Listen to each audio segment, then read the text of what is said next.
So when did you start writing? I started writing when I was 9 years old, I think was the first story that I remember writing. It was ironically about a little duck who hatched. He had an encyclopedia somehow in the egg with him, and he had been reading about how wonderful the world was. And then he got out into reality, realized it wasn't what he'd been reading about, and went back into the egg, or he tried to. You can't do that.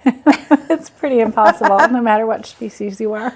Yeah, and I remember that story because it was kind of a little lesson in a way that you can't go back. And just because you're reading about something and you're putting something into the world doesn't mean that's the way that it really is. You know, so yeah, imagination isn't always reality. True. And romance, when did you transition to that?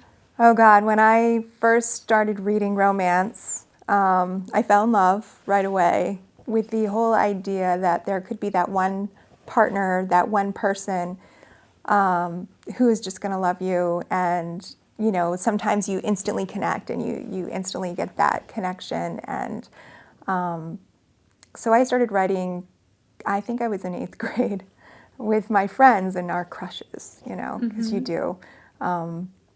And so we would write about, you know, Bobby and Carrie, and I'm not using real names here, obviously, but, you know, and their first kiss and their first date and, you know, all those fun things. And then we started, transitioned, it's the early 90s, we were all in love with New Kids on the Block. So we all had our favorite new kid. So we would write stories. I would write stories, and we would all write stories romantically. Oh, that's kind of like fan fiction, right? Yes, right.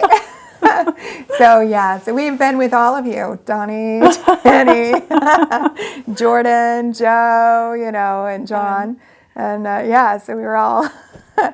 that was where it started, quite honestly. And then publishing, though, you weren't publishing them at that point. No, that was the pipe dream. You know, I always wanted to publish books, but it just seems so artificial out there. It's something that other people do, but not me. Unreachable. Right, that unattainable goal. And I was in my 20s. Started thinking about a book that I really had a desire to get out there. I was working at the New Orleans Washburn Center at the time, which is in Livermore, Maine. And if you're from Maine and you went to school in the 90s, you probably went there for a field trip. And I worked there for about 7 years as a costume interpreter, and I had the name of Sarah Rose. She was the daughter of the local doctor, the doctor's daughter. And so that was my name. And we would live in the past, and so we would take people into the past for the journey to live-ins, for the weekend live-ins. Here at the University of Maine in Farmington, they actually allowed students to go there and get 3 credit hours to spend a weekend in the past and write a paper about it. And so we had a lot of students go through. My brother went through, and so we did a lot of it together. And in that whole journey, it fires your imagination. You know, what would it really be like? And so I had this idea of Past Destinies is the name of the book that I started to write then. About somebody who transitioned and goes into the past, but I wasn't sure how they got there. Just at that point, that was back in the 90s. I think it was 1994. God, I'm dating myself. Anyway. So character development, historical character development. Right. And that's been a passion of mine, historical fiction. I always loved G. Devereaux's series going through the Montgomery Taggart family, all the way from you know, the Middle Ages all the way up to modern times, and you follow that family all the way through, and it's a warm and fuzzy every time you open one of her books. Oh, there they are again, the Montgomery Taggarts, yay! You know, and so you're following them through, and so I kind of wanted to do the same thing with my characters, but in a different way. So I started writing that story back in 1994, and then I put it aside because life happened, and I stopped working at the Norlands, and I started to do other things, and I got married, and then I got divorced, and then I got married again, and then I had a baby, and I was home all the time, and I'm the kind of person I've got to be doing something. So you know what? Let me just pick that book up again. And so I started to write it again. And then I was like, I'm going to publish this sucker. So I said, I'm going to figure out how to do this. And I figured out you got to join Romance Writers of America. You need to start going to the group meetings. So I think I joined the main chapter and then found out where to go. And started to meet people, networking, and that's how it really kind of snowballed from there. I had a book, and I pitched it on the elevator. Really? Really did an elevator pitch. Literally? Literally did an elevator pitch. I didn't even know who I was pitching to. I was pitching to everybody. I was like, oh, you want to know about a book? So I literally told her the story as we went up, and she was like, that sounds really cool. You know what? Why don't you come with me? And I was like, ooh, okay. And she took me into an editor who was looking for, new authors, and with Lyrical Press, I think. And I had pitched to 4 or 5 other. So you pitched on an elevator? Yes, Literally. an actual elevator, yes. I talked her right through, horse lovers are going to love this book because one of the main points of the book is the horse. Because I had been a horse groom, and so I kind of knew about that too. So you think, oh, well, how would that be any effect in romance? But it's part of it. So it's part of the character growth in development and in the book itself. So that's what I pitched the whole story, and I have Agatha, who is the goddess of destiny, and that just perked ears up right there. Because this is a whole world that I've created where soulmates who have lost each other find each other, and she helps them do that. And sometimes they're lost in time because the soulmate for you or I, perhaps in this life, has died in a car crash or wasn't actually born in this life. They're going to be in the next one or however that works, but your soul is crying out for them, and Agatha hears you. I'm just using you as a metaphor, but absolutely, you know what I mean. That's the world that I've created. And I did a lot of research into Greek mythology, and to help try and make it a little more, if you research it, you might find something to make you go, maybe that's true, And so the goddess of destiny then would enter maybe to soothe you or calm you, to let you know he's not here this time around? So she comes in the form of however you need her to. Okay. So if, in Elizabeth's case, she is dragged to a fair she doesn't want to go to. She just wants to be at home doing her thing with her horse. Black is, she would just rather be hanging out with him. And if you've ever been horse mad, is what they call it. You just want to be with your horse. So I'm just going to go riding.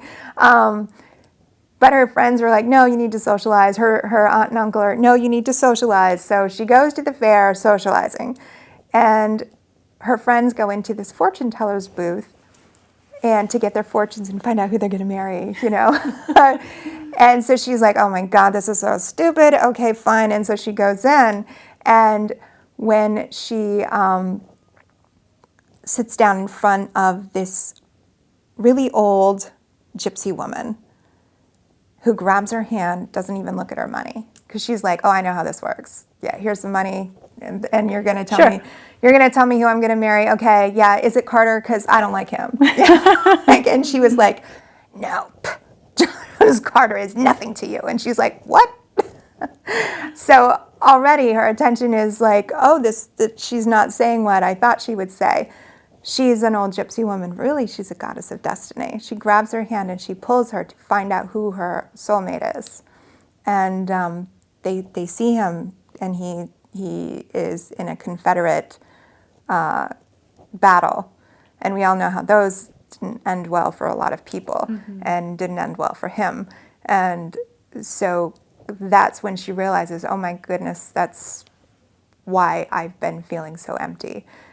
Now, I did mention in the beginning, I think, that the book starts in 1850 or 1868 is when it starts. Oh, good to know. Yes. Yeah, so we're in 1868, which, going back to when I was working at the New Orleans, that's the time frame that we were all in, is 1868, just after the Civil War, just after, people were coming home and just dealing with all of that tragedy. Mm-hmm. And so that's where the start of the book is, and the premise. Well, and the concept of a soulmate, especially in romance literature, I mean, that's a pretty consistent theme. Your nuance on it, though, is really unique. I like that. Thank you, yes. It is a little different. There's always the soulmate or finding someone, mm-hmm. but I think for a lot of authors, it could be anyone. Mm-hmm. You just meet the right person and you click in that way. There's a lot of different tropes. There's the enemies to friend, enemies to lovers trope, which mm-hmm. that is a very popular one and can happen. But in my experience with reality and in real love, the way that it really happens, it's quiet. It's a connection mm-hmm. with someone who you match with, right? Who understands you at a level that no one else does, because you've been through similar things. And so that's the way it is for most of my characters. They've been through something similar. They understand each other at a deeper level than just, oh my God, you're hot, let's get together. Right. Which seems to be what a lot of romance books are, and that's sometimes, it gets kind of cornered into that, I don't know exactly how to say it, but well, like a frivolous genre or something right, like that. Right. That's just something that you read, but it's really, it doesn't mean anything. Well, actually it does. Yeah. It fits a need that I think, is really out there, because it's an emotional need. Sure. Well, and fiction may be fiction, but it carries truths in it, universal truths a lot right. of time. And right. And I've, it's been said before, write what you know, and mm-hmm. I know just a tiny bit of your story, but I know it's one that resonates with a lot of women. Mm-hmm. Many of us do not find the one or anything close to that first time around or second time around even. So no. So these books create a sense of hope, right, as well mm-hmm. as just some affirmation that you don't have to settle. There right. is something better out there for right. you. Yeah. Exactly. And yeah. As much as you are willing to share with the audience. But I know readers, audience, they love to know the personal side of the author, if you're willing to share parts of that have helped manifest these beautiful books. With my personal story, it starts out, I think, like a lot of stories. I've already said I was married twice. And after my second marriage, I gave up on really, I started to think that love as it was in the books and the movies, that wasn't real. Mm. That was just a fantasy. Couldn't really be true. And not for someone like me. I'm too normal. I'm too, I'm not special enough for that to happen. That's for the This was what was going on in your mind. In my brain, and I think this is why some of my books are a little more relatable in some ways. Mm-hmm. So I'm thinking that's just not for me. And I was single for 7 years, and I stopped writing during this time. Mm-hmm. And ironically, I had just published my first book when I started to go through my second divorce. Okay. I just published my first book. I published my second book just after the divorce was final. But I had my heart was not in it. And you can tell when you read the book, you're like, oh, this doesn't seem like the first one, but okay. I'm rewriting that one too. Okay. I'm redoing it, totally revamping. I'm going to re-release it. But it was a very dark time for me, romantically, emotionally. I dated I had 7 years of being single and getting very jaded, but it wasn't until I just said, you know what, I'm just going to leave it to fate and to God, and however you see that, and I'm just going to be happy alone. That's obviously the way it's supposed to be for me, and that's when He sent my husband into my life. When you were content with your life. Yeah, I was content. I was just going to play poker. I was going to play poker, make the rounds. I was winning. So why not? Just what will be, and and then I met Gary, and now I neglected to say that just after my divorce, I had written down in my journal, because I have a journal of gratitude, like The Law of Attraction, The Secret by Rhonda Barnes. Oh, I yes. don't know if you've yes. I have. Mm-hmm. Yep. So with the Law of Attraction, she says to write down what you want and then give it love and gratitude. And so I have a book of gratitude for things that I will have. I don't necessarily have them now, but I will have them. Right. And I'm grateful for them. And so one of the things that I put in there was my husband, that I did not have. And I wrote 4 or 5 pages of exactly who he was, I didn't get too specific about what he looked like, but he had blue eyes. Blue eyes, he could play a musical instrument very well. We could sing together, we could be together. He had the same background in religion that I had, so he came from the same type of background. He was going to understand this, and he would be a good stepdad to my 2 children, and not have children of his own. And it sounds so bad when I say it. Like, I think about it, I'm like, oh, why would I want that? But it's because I have seen where, your children come first, and they should. But when you're in a relationship with somebody, you want to come first. And it's really hard to do that if it is a really tough situation. It's hard enough with my own, so trying to throw another one in the mix would be difficult. But you knew that was what was going to work for you. Right. So you put it in It there. it was for me. Mm-hmm. I mean, I'm not Carol Brady. Right. I'm not ready to be the Brady Bunch. It was, Sure. So I knew that was what would work for me. So I put that out there, and then I put it away, and that was in 2012. I met Gary in 2018. So it took that long before we met. And the list And the list. I had forgotten about the list.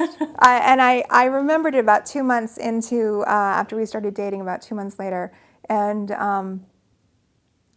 reread it, and it was exact. Like, it was as if I was describing him exactly. And that is when I started to believe again. And started to write again. Yep. And he encouraged that, and he said, you need to do this.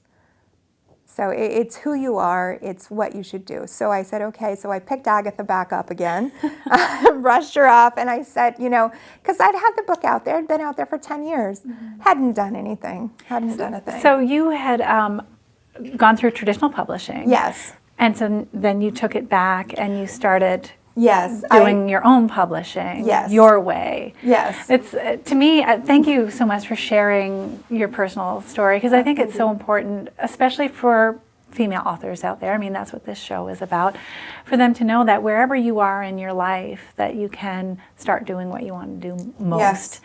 And also know that it's okay to have your hibernation times too, where you just need to heal, rest, Yes. and just prepare for what might be next in your life. I know that we're getting close on time here, and we've barely begun to scratch the surface of what I'd like to talk with you about. I wanted to ask you about, you're also a musician. Yes. And so you and your husband, you and Gary connect on that. Yes. What kind of a musician? What kind of music?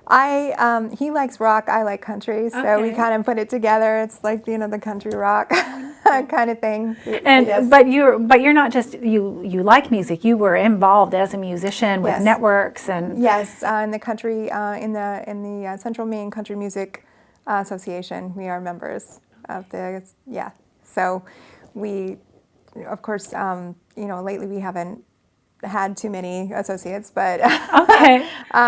but yes, we play concerts together with. We are filming this in 2020. It's been Yes, most events are canceled, so I totally get that. But it's always fascinating to me when you're creative in one way, it tends to open up gateways to be creative in other ways, and then that experience. I'm guessing that there might be a musician or two in some of your characters. So. That is coming. Yes. Yes. Yeah. So far, I've used nursing because I spent 15 years as a CNA, and my sister's a nurse. I have nurses in the family, so nurses are in the books. I have teachers in the books. I have doctors, lawyers, financial advisors. And see, and that's what comes through in a book. That's what makes a book feel so real. I mean, people can research, and some people are really great at researching and writing about it and making it sound true, but when you have lived that experience and then you write about it, you feel it energetically in the books, I'm sure. Well, and when I was in my 20s and I was writing, I thought I knew what life was. I thought I knew how people acted. I thought I knew how they interacted. I thought I understood romance. I thought I understood all of that. I did not understand it. No. Not now, in my 40s. And there's maturity that comes with it. Completely different. You Emotional see maturity comes through it, not just the time clicking away on our calendars. You almost feel like, okay, now my life is starting. Yes. Yeah. Exactly. I want to talk with you quickly, too, about your pen name that you choose. And I will say first, because I know time is almost out, all the contact information for you will be listed at the end of the credits and everywhere we post it online. So people will be able to reach out, find out more information about you, about your books. But you write under pen names. I do, yes. So could you tell us the story behind that? Yes, my pen name, Constance Ruth Clark, that is my paternal grandmother's name. And she died this summer before I was born. So I guess she went by the name Ruthie. So I go by Connie, so a little different. But I wanted to honor her. I wanted to find a way to honor her.